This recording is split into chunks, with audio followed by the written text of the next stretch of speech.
एक बीभत्स घटना जिसको सुनने के बाद लोगों का दिल दहल गया। ससुराल बुलाया पहले धोखे से, उसके बाद पेट्रोल डालकर हत्या कर दी, जला दिया उसे।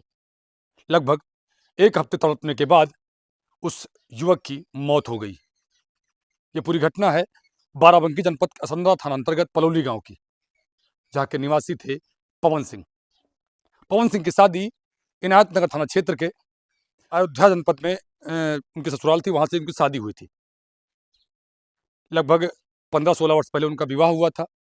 उनकी पत्नी से कुछ हल्के फुल्के अनबन रहती थी, कुछ कहा सुनी रहती थी, जिसके बाद 25 तारीख को ससुराल बुलाया जाता है।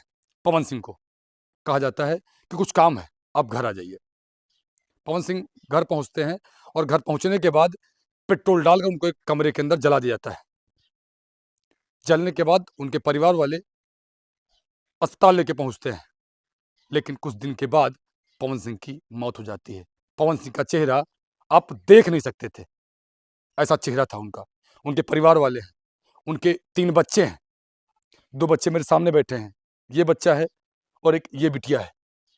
आखिर क्या होगा उस परिवार का, और कैसे थे वो ससुराल वाले, लड़की के वो मायके वाले।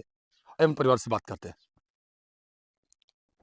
भैया क्या नाम है आपका? बलराम सिंह। बलराम सिंह जी, कौन थे आपके जिनकी हत्या हमारे हुई? बड़े भाई थे वो। कैसे क्या हुआ, पूरा माजरा बताओ। तो 25 तारीख को हम लखनऊ आलमबाग में मैं रहता हूँ। मेरा फैमिली आलमबाग में रहता है। 25 तारीख को मेरे पास फ़ोन आया था 4 बज के 5 या 7 मिनट पे, कुछ ऐसा ही टाइम था। मेरे पास फ़ोन आया था प्रदीप जो हमारे भाई का जहाँ ससुराल है, इनायत नगर थाना पड़ता है, ग्राम जहानपुर। जी। उनके चचेरे लड़के हैं प्रदीप सिंह। जी। उनका फ़ोन आया था कि आपका भाई यहाँ आया है और अ, वो सुसाइड मतलब अपने आप को जला लिया है। जी। इतना कह के फ़ोन काट के फ़ोन स्विच ऑफ कर लिया था। फिर हमने सबसे पहले सूचना एम्बुलेंस को दी, 108 नंबर पे डायल करके तो उन एम्बुलेंस लोगों ने भेजी। नहीं बुलाया कुछ भी? नहीं, उन लोगों ने एम्बुलेंस वगैरह कुछ नहीं बुलाया था। मौके वारदात पे सब भाग गए थे या नहीं थे, क्योंकि हम लोग ससुराल नहीं गए थे उनके। हम एम्बुलेंस बुलाए, एम्बुलेंस भेजे, एम्बुलेंस भेजने के बाद हमने ही पुलिस को 112 पे पुलिस कॉल करके बताया, ऐसी सूचना दी कि हमारा भाई वहाँ गया था। इन लोगों ने बुलाया था, कुछ सुलह की, आए यहाँ बात करेंगे, मियाँ बीवी का कोई कुछ क्या था, इतनी बड़ी बात भी नहीं थी कि ये ऐसा कदम उठाएं। अच्छा, इनकी वाइफ कब यहाँ से गई थी? इनकी वाइफ यहाँ से लमसम 4 या 5 दिन पहले गई थी। 20 से 21 तारीख में? हाँ, वो भी बिना बताए गई थी। कौन कौन लेने उनको आया था? नहीं, कोई लेने नहीं आया था, घर से बिना बताए गई थी, ठीक है। और हमें जब गांव से बाहर जाने लगती तो हमें गांव वालों से सूचना मिली थी लखनऊ में। तब मेरा भाई भी यहाँ था, पापा हमारे नहीं थे उस समय। घर में और कोई रहता नहीं था, पापा ही और भाभी भैया यही, इनके बच्चे यहीं पे रहते थे। ठीक है, भाई इनकी वाइफ चली गई थी तो हम भाई हमारे और गांव के 7-8 लड़के जो भी थे, वो काफ़ी ढूंढे इधर। रात रात भर हो गया, रात पूरी रात जब बीतने वाली हुई तो हमने गुमशुदा की तलाश की रिपोर्ट लिखवाई थी वहाँ पे असंदरा थाने में अपने। मतलब आपने सदर थाने में उनकी गायब होने की रिपोर्ट भी दर्ज कराई? हाँ, रिपोर्ट भी दर्ज कराई थी। रिपोर्ट दर्ज कराने के बाद दूसरे दिन हमको उन्हीं के गांव से पता चला कि नहीं, पूनम आ गई हैं वहाँ पे। मतलब भाभी हमारी अपने मायके पहुँच गई थी और उनको लेके उनका भाई ही गया था। मतलब कि गाँव से बाहर वो लेने आया था? हाँ, नहीं, वो हाँ, लेके वही गए थे। मतलब ससुराल वालों को पूरा पता था कि वो कहाँ थी, क्योंकि वो उनका भाई ही उनको लेके गया था। पूछने पर लेकिन नहीं बता रहे थे। तो हमने यहाँ पर गए थाने में, हमने बताया वहाँ पे पुलिस को, विभाग को, कि वो वहाँ पे हैं लेकिन उनके घर वाले कोई बता नहीं रहे। तो शायद यहाँ के जो दरोगा साहब थे उन्होंने फ़ोन भी किया था। तो पूनम ने बोला था, बात भी हुई थी दरोगा साहब ने बोला आपके नाम गुमशुदा की रिपोर्ट है, आप थाने आइए। थाने आके जो ही आपका किस्सा हो, आप थाने आके यहाँ से सुलह समझौता जो भी करना है, आपको थाने आना है तो आप थाने चले आइए। तो इससे पता नहीं क्या हुआ कि वो लोग डर गए होंगे, थाने बुला लिया गया है, उनका थाना है। थाना तो देखो सरकार का है, ठीक है। तो वो तो लोग यहाँ आई नहीं वो? नहीं, वो आई नहीं, फिर वो हम लोगों से भी बात नहीं किए। फिर वो और साले उनके और ये सब लोग, उनकी वाइफ ने मिलकर कैसे बहला-फुसला के बुला लिया कि आप आइए, यहीं बात हो जाएगी। मतलब और समझौते की बात के लिए हाँ, इनके पति को, पवन को बुलाया गया, मतलब आपके भाई को, हाँ, कि अपने आइए आप समझौता वहाँ हो जाए। समझौता हो जाए। जब हमारा भाई 2 ढाई बजे वहाँ पहुँचा था, तो प्रदीप को फ़ोन किया था। वो फ़ोन की रिकॉर्डिंग भी है हमारे पास। वॉइस वॉइस रिकॉर्डिंग है, जो फ़ोन कॉल कॉल रिकॉर्डिंग जी। Call recording. Hello. Hello. Hello, हाँ दादा। कहाँ पर थे? हम यहाँ स्थान पर है, देव स्थान बताओ। हम यहाँ आ गए ना धमलिया। हाँ। हम्म। के बा। अकेले नहीं। हाँ। तो हम तो अभी यहाँ व्यस्त है भैया, दिन में हम खाली ना बेते टाइम सब भीड़ भाड़ हुए लगे, तो आओ तू घरे आओ, ठीक है। हम्म। हाँ। ठीक। आओ। भाई हमारा पहुंचा था तो उसने बोला था कि प्रदीप भैया, मैं पवन बोल रहा हूँ, मैं धमोलिया पहुंच गया हूँ। और कहाँ हैं आप? तो उन्होंने बोला कि मैं किसी मंदिर पे हूँ, या किसी स्थान पे बोला कि हूँ। पहले बताइए आप कितने लोग आए हैं? ये रिकॉर्डिंग में है कि पहले कितने लोग आए हैं। साजिशन बुलाया गया था। हाँ हाँ, प्रदीप ने ही बुलाया था फोन करके। तो हम हाँ, तो उसमें रिकॉर्डिंग में है कि अब कितने लोग आए हैं। मतलब वो पहले से ही ये सब निर्णय ले चुके थे कि ये ऐसा ऐसा करना। अगर ऐसा सब पता होता तो हम लोग खुद ही जाते साथ में। ऐसा सिस्टम नहीं होता वहाँ पे। जो आज जो इतनी ये बड़ी घटना हुई है, ये घटना शायद ना होती। वहां एक सवाल होता है कि आप कितने लोग आए हैं, आखिर इसे आप क्या कहेंगे? कहीं ना कहीं साजिश थी ये। अगर आप कई लोग आए हों तो प्लान में परिवर्तन किया जाए, अगर आप अकेले आए हैं तो उस घटना को अंजाम दिया जाए। आप किस्सा तो समझ गए होंगे। चलिए लेकिन और आगे बात करते हैं। भैया ने बोला अकेले आए हो, तो बोले अभी आओ, आप घर ही पे आओ, अब घर पे ही बात करेंगे, फोन पे नहीं। अब घर पे आ जाओ, जो बेटर होगा हम शाम को आएंगे, सुलझाएंगे जो भी है। प्रदीप हैं उनके चचेरे भाई हैं, ठीक है। उनका पहले से भी कुछ इनके प्रति अच्छा व्यवहार नहीं था। अब क्या ही कह सकते हैं उसके विषय में। फिर तो इतना ये रिकॉर्डिंग भैया ने मुझे भेजा था, लेकिन मैं बरेली में था, ड्राइव कर रहा था, तो फ़ोन पे कार ड्राइव कर रहा था, आया फ़ोन पे। तो ये तो रिकॉर्डिंग मैं तो जब व्हाट्सअप खोला तो व्हाट्सअप पे पड़ा था कि भैया ने ये रिकॉर्डिंग भेजी थी। ये सब तो ठीक है। मैं जब जब यहाँ पे पुलिस बुलाया, पुलिस को 112 फ़ोन किया, बोला कि तो आप वहाँ पे। पहुंचे? हाँ, नहीं नहीं, यही लखनऊ से ही हम तो पहुँचे। लखनऊ में उस दिन 25 दिसंबर था, लखनऊ में काफ़ी रूट क्रिसमस था उस दिन। क्रिसमस था, तो लखनऊ पूरा ब्लॉक था। और 5 बजे का समय आप समझ सकते हैं, लखनऊ में बाहर निकलना लमसम 1 घंटा, आप 1.5 घंटे आपको लग जाता है। हमने अपने चाचा और चाचा उमा शंकर सिंह और चाची कल्पना सिंह को साथ में लिया, और हमारा दादा का लड़का महेंद्र सिंह, इनको सबको लेके साथ में अपनी गाड़ी से निकल गए। वो लोग बोले कि हम हॉस्पिटल भेज रहे हैं। एम्बुलेंस से बात कंटिन्यू होती रही, क्योंकि मैंने ही बुक कराया था एम्बुलेंस। तो वो स्टेटस देते रहे कि हम कहाँ जा रहे हैं, कहाँ जा रहे हैं। पहले कोई अपना सीएससी या हॉस्पिटल लेके इनायत नगर में ही कहीं local Milkipur CSC. Local CSC लेके गए, वहाँ पे कुछ हुआ नहीं, तो उनको जिला हॉस्पिटल फैजाबाद ले गए। तो हम आप लोग कहाँ मिले थे उनसे, एम्बुलेंस से? हम उनको वो लोग पहुंच गए थे लमसम। पहुंचने के भी 1 घंटे बाद हम पहुंच पाए थे, क्योंकि फैजाबाद बहुत रोड बन रहा है, तो ट्रैफिक बहुत था, हम लोग जाम में फंस गए थे। 1 घंटे बाद पहुंचे थे, वहां पर प्रशासन था, पुलिस प्रशासन था। तो क्या आपकी आपके भाई से बातचीत हुई थी? हाँ, हमारा भाई उस समय बोल रहा था, जोर-जोर से बोल रहा था। वहाँ पे एसएचओ थे, वहाँ पे दरोगा थे। जोर-जोर से 3 ही चीज़ पुकार रहा था कि वो सिर्फ़ यही कह रहा था, हमारे भैया आ जाएँ, हमारे भैया आ जाएँ। हमारे साथ बहुत गलत किया। ये प्रदीप और पूनम और राकेश, इन इन लोगों ने हमको जला दिया है। हम जब वहाँ पहुँचे तो नायब तहसीलदार आए और डॉक्टर थे, कमरे में बंद करके बयान लिया। क्या लिया बयान?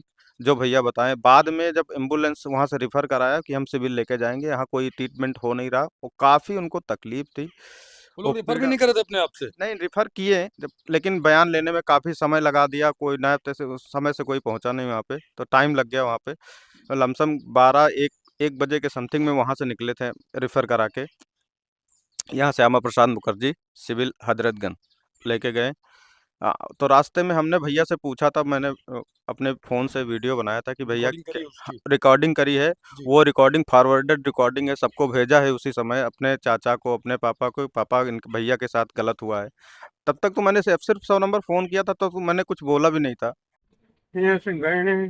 हाँ, सारे फंक्शन हो रहा नहीं। तानिया प्रदीप कबलाइन राकेश कबलाइन हैं। उसके बाद में मम्मी आई।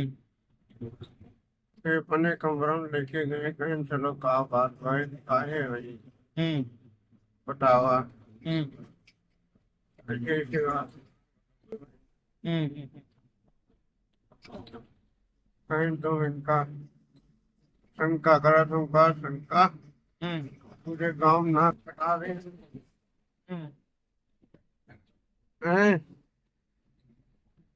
उल्टा सीधा कहा रागों का अपने दोस्त नहीं थे इनको, फिर हम कहा उल्टा सीधा प्रदीप पहले तो 3 झापड़ मारी उनका, फिर पेट्रोल डाल दी, उसके बाद कौन इतना कमरा से बाहर निकले नहीं, माचिस के तीली जला के बस फेंक दी मेरे ऊपर। माचिस के तीली को जला के फेंका है प्रदीप, और पेट्रोल को डाला रहा है, यही सब जने प्रदीप पूनम से जने मिलकर डालेंगे। पेट्रोल वो कहाँ रखे रहे? अपने कमरा में रखे रहे, सोफा सेट के नीचे अपने कमरा में रखे रहे। क्योंकि भैया जब तक भैया हमको बताएंगे नहीं, हम ऐसे क्या जाने वहाँ क्या हुआ, क्योंकि वहाँ तो नाम करंट टाइम मौके वारदात तो मैं पूरी मौजूद था। घटना की जानकारी तो जिनके साथ हुआ वही दी हाँ, उन्होंने। तो भैया ने भी बताया कि हमने पूरा रिकॉर्डिंग लिया। भैया ने बोला कि हमको प्रदीप वहाँ जब हम पहुँचे हैं शाम को घर पे, तो हमको सानिया और उनकी माताजी और राकेश बोले कि चलो कमरे में बैठो बातचीत करते हैं। तो वहाँ पे मौजूद प्रदीप, पूनम, पहले से मौजूद थे कमरे हाँ में। हाँ, वो कमरे में ही थे, घर का सामने ही कमरा है उनका। तो बोले कह रहे कि हमारे दोनों में सुनी के कहा सुनी होने लगी कि भाई वो हमारी गलती बताएं, हम उनकी गलती बताएं, वो हमारी गलती बताएं, हम उनकी गलती बताएं। तो इसमें प्रदीप गुस्सा होके भैया बोले कि सबसे पहले प्रदीप ने हमको 3-4 झापड़ मारा, चट्टे मारे। तो हमने भी गुस्से में उनको ढकेल दिया।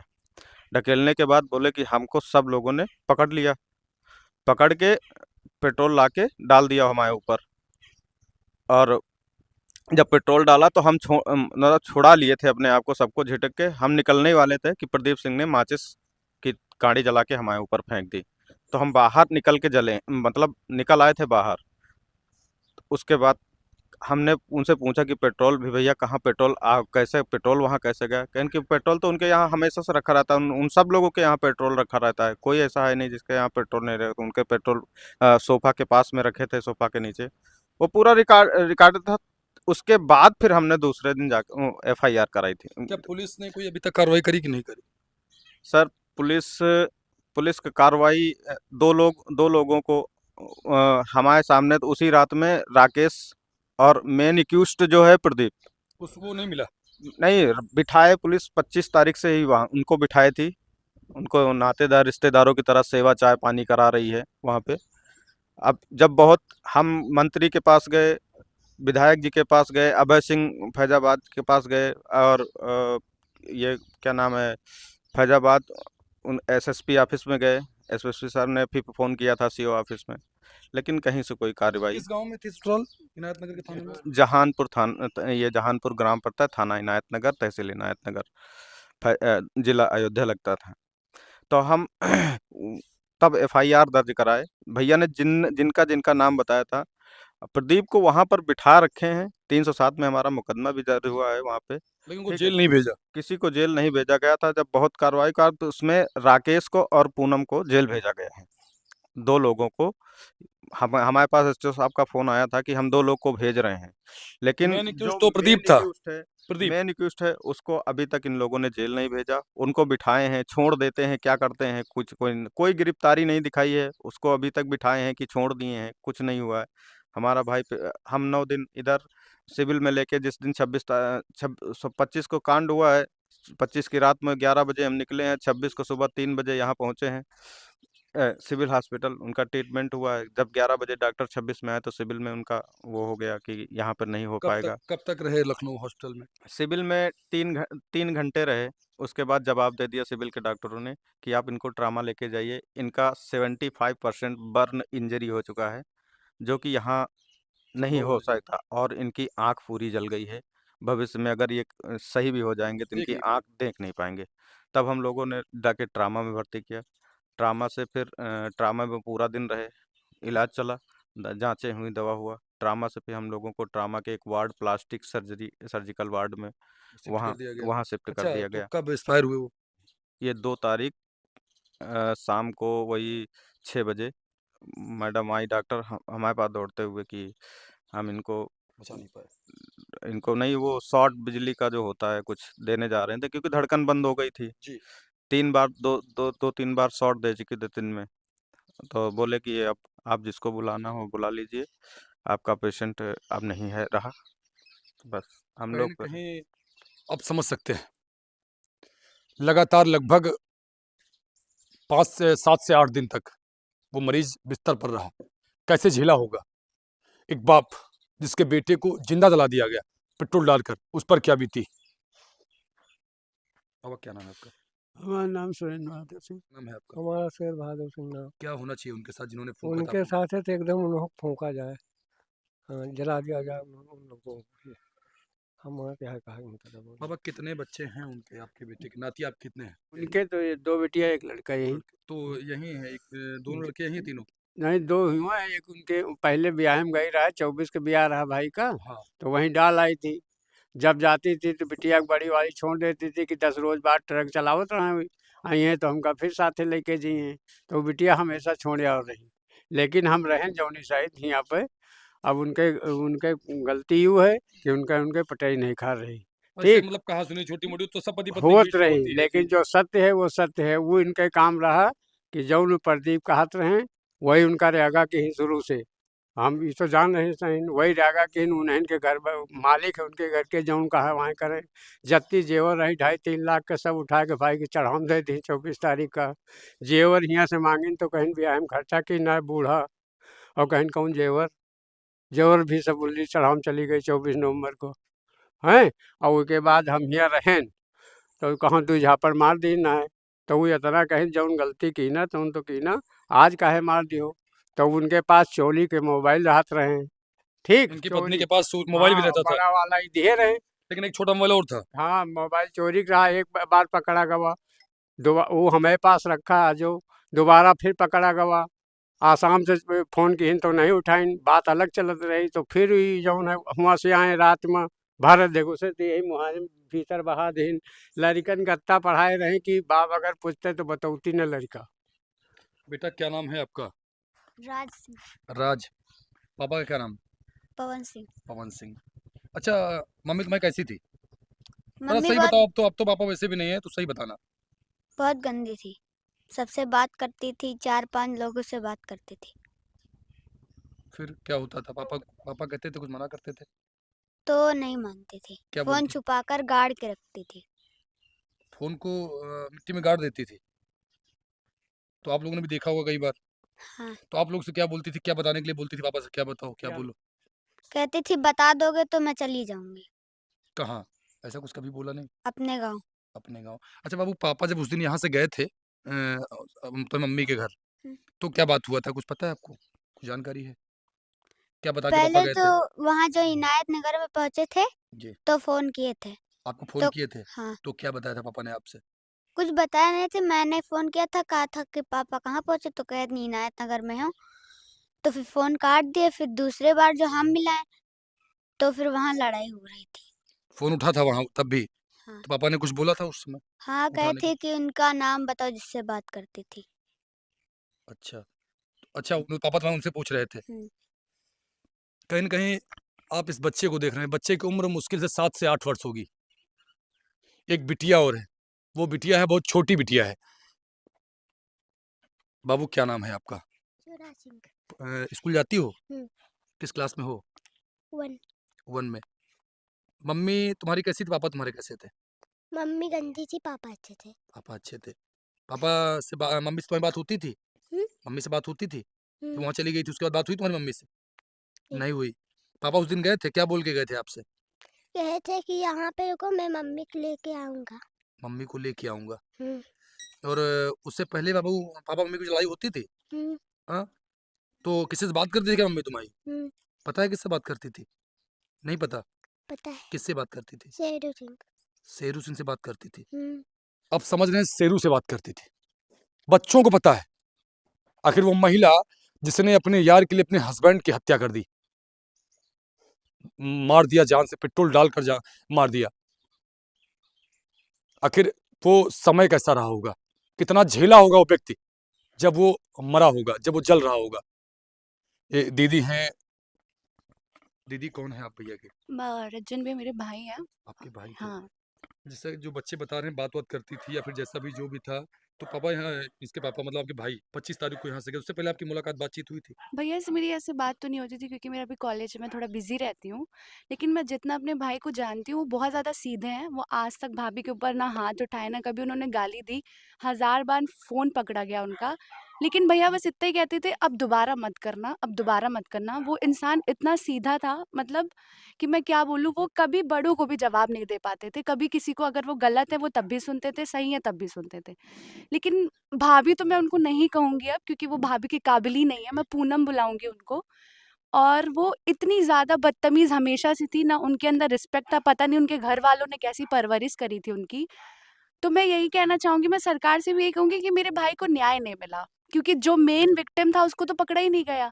जितने मतलब जिनको जेल भेजा गया तो वो तो ठीक है, लेकिन जेल भेजा गया वो भी ठीक है, लेकिन मैंने अपने भाई को खोया है। मेन बात तो भाई है, मुझे तो वही चाहिए जो मेरे भाई के साथ हुआ है। और मैं यही यही चाहूँगी कि मैं सरकार से बस इतना ही बोलूँगी कि मुझे मेरे भाई को न्याय दिलाएँ, क्योंकि अगर यही चीज़ मेरे बड़े पापा लोग पूनम के साथ करते, तो हमारे पूरे ख़ानदान को जेल हो जाती। पता है क्यों? अब तक जेल हो अब चुके तक होते। जेल हो क्योंकि दहेज प्रथा लगा दी जाती कि हाँ। और ऐसी कोई कमी नहीं है घर में कि मेरे घर में कोई कमी नहीं, आराम से खाओ, पियो, रहो ऐसे। लेकिन उनको इतने लोगों से बात की थी, छोटे-छोटे बच्चों को पता है कि फ़ोन कैसे रखा जाता है, अब बच्चों बताया, को बाबू पता ने है। बताया कि मिट्टी हाँ, में वो गाड़ के रखा था। गड्ढे करके मतलब उसको ढक करके रखा जाता था फ़ोन वगैरह। वो ऐसी थी तो मुझे उनकी तो ज़रूरत है ही नहीं वैसे भी। मैं बस इतना कहूँगी कि मुझे न्याय चाहिए, क्योंकि अगर अभी हम लोग यही चीज़ करते तो दहेज प्रथा लगा दी जाती। दहेज हत्या, दहेज हाँ, प्रथा लगा दहेज, जाए। हाँ। और सारे बड़े पापा मेरे इतने मतलब बुज़ुर्ग हैं, कल अपने बेटे को कंधा दिया उन्होंने, बहुत बड़ी बात होती। और उनको क्या है, अगर वो छूट भी गई, मैं तो सरकार से यही कहूँगी कि उन्हें ना छोड़ा जाए, और बस मैं बाकी कुछ नहीं कहना चाहती। कहीं न कहीं जो परिवार पूरा दुखी है, और आखिर हो क्यों ना? ये छोटे-छोटे बच्चे हैं, जिनको पता है कि फ़ोन कहाँ रखा था, कैसे रखा था, किसके साथ बात करती थी वो। आदमी कर क्या सकता है? सिर्फ़ रोक सकता है, मना कर सकता है। लेकिन मना करने का नतीजा इतना बड़ा होता है, कोई सोच नहीं सकता था अरे आपका। लड़के के साथ ड्राइवरी करते, इतना सीधा लड़का था वो कि वो हम लोग डांटते थे, समझाते थे तो वो कुछ नहीं बोलता था। और ये औरत तो बहुत बदचलन थी। जो सही बात नहीं इनकी दी हुई हम खाती हूँ, अपना खाती हूँ, अपना अपने जो बात कहेंगे सच कहेंगे। बहुत बदचलन थी भैया। एक बार हमारा लड़का है, देवा सिंह यहाँ पे है नहीं, वो इनके साथ कंडक्टरी करता था। एक बार 11 बजे रात को आए, तो चुप्पे दीवार फाँद के आए, तब मोबाइल पकड़ा गया। बात करते हुए मतलब मोबाइल हाँ, मिला। मोबाइल, हाँ, बात करते हुए रज्जन ने पकड़ा, फिर मारे रज्जन, तो इनका ये बोल दिए तो इनका पुलिस 100 नंबर बुलवाई से। बहुत बेइज्जती इनके भय है, जो सही हकीकत है, हकीकत है। हमारे लड़का के साथ कंडक्टरी करत रहा हमारा लड़का। सीधे तुरंत, तुरंत बाबा 100 नंबर बुलाती थी वो। जी हाँ, तुरंत 100 नंबर बुलवाई। देखो, अभी जो है ये आसाम में थे लड़का, और उसके बाद ही चोरी से बात कर रहे हैं, हुआ से आसाम से गाड़ी छोड़ के चले आई। वही हिया बताई नहीं कि हम आ रही नहीं, लेकिन रात का आए और तुरंत ही दरवाजे में फ़ोन करते रही, और जैसे दौड़ के घर में घुसी हाँ बाबा। वही बैठ रहे हैं, और तुरंत घुसे तो कैमरा के बीच में बहा दी। हमसे कहीं पापा मोबाइल लेके आओ, तो हम कहा मोबाइल हमारा रिचार्ज नहीं, लाइट है। फिर वह हुए ढूंढीन क्योंकि बात कर रहे हैं, तो कैमरा के भीतर पाएंगे, ठीक पाएंगे, वो मोबाइल हमारे पास रखा है, ठीक। और उसके बाद में उनके भाई के बुलाइन, प्रदीप के बुलाइन, मौसी के बुलाइन, लेकिन कहीं ना ले जावे तो या फिर फुसला के फिर बिहाने लेके गए, चाहे सबको लड़कनों को लेके गए, हुआ छोड़ के इनायत नगर। इनायत नगर। उसके बाद में फिर आ गई। अब ये जौन है आसाम में फिर रहे, फिर गाड़ी छोड़ के आए, दूसर मोबाइल फिर पकड़ इनके, ठीक। तो उसके बाद में जब वहाँ से चले हैं तो फ़ोन कर दी इनके लगे कि हम आ रहे हैं, तो ये बैग वैग निकाल के लड़कन के सब तैयार हो गई हियाँ। तो हम लाठी लेके खड़े हुए, हम कहा वो यहीं है तब जाओ, क्योंकि हमें जिम्मे में हो और को घर में है नहीं, चूंकि घर में आप अकेले थे। अकेले थे। तो बगल वाले भैया भी खड़े भये, तो उसके बाद 100 नंबर फ़ोन कर दी, 100 नंबर आएगा। तो हम कहा आज तो ना ज़्यादा, जब तक इनके पति ना आई है, ठीक। उसके बाद दीवान का फ़ोन कर दिए, दीवान में आए, फिर का समझावा बुझावा, फिर वो रात कहाँ है तो मोबाइल पकड़ी नहीं, समझो। तब ये मोबाइले के सबसे ज़्यादा ही बात कर रहे, जगह जगह जगह जगह 24 घंटा फोन इनके चल रहा। वो दिन हम रहीन अपने मन से बैग ले लीन और चली गई यही नदी किनारा किनारा, फिर को ले गई, पता लागत खरसतिया में रही, फिर इनके भाई लेके गए। कहीं ना कहीं इस पूरी घटना के बारे में आपको जानकारी तो हो ही गई होगी कि एक महिला कितना गिर सकती है, और आज भी महिला प्रधान देश कहा जाता है। अगर महिला ने कहा इन्होंने मेरे साथ गलत किया है तो तुरंत उसे ही उसके सपोर्ट में ही मुकदमा लिखा जाता है। क्या आदमियों के लिए कोई भी सरकार का न्याय नहीं है, सरकारी कानून नहीं है? जो आदमी है उनके लिए भी कुछ सपोर्ट हो। यही घटना यदि महिला के साथ हुई होती तो शायद अब तक पूरा परिवार जेल के पीछे होता। इतना भी महिला प्रधान देश होने का फायदा क्या, जहां एक व्यक्ति को, एक आदमी को न्याय ना मिल सके, जिसको जिंदा जला दिया जाए, उसके छोटे छोटे बच्चे हों। अब आखिर क्या करेंगे वो? सरकार क्या करेगी मदद उनके लिए? क्या उनके पापा उनको वापस ला के देगी सरकार? क्या इस बुजुर्ग पिता का बेटा ला के देगी सरकार, या फिर इस भाई का बड़ा भाई वापस ला के देगी सरकार? आखिर कैसे? या फिर जो बहन बोल रही थी उस बहन के भाई को सरकार ला के देगी? सरकार कुछ भी नहीं कर सकती। सरकार लेकिन इतना कर सकती है कि उस व्यक्ति के लिए जो चला गया है उसको न्याय दिला सकती है। जो दोषी हैं उनको सजा दिलवा सकती है, उनको जेल के पीछे भेज सकती है। अगर उनको फांसी भी दी जाए वो भी कम होगी उनके लिए सजा, क्योंकि उन्होंने एक व्यक्ति को, 35 वर्षीय पवन सिंह को जिंदा पेट्रोल डालकर जलाया, बीभत्स कांड किया उन्होंने। सरकार से यही गुजारिश करूंगा कि जो भी दोषी हैं उनको सजा दी जाए। इससे ज्यादा मैं क्या ही कह सकता हूं। फिलहाल आप देख रहे थे ये समाचार। जय हिंद।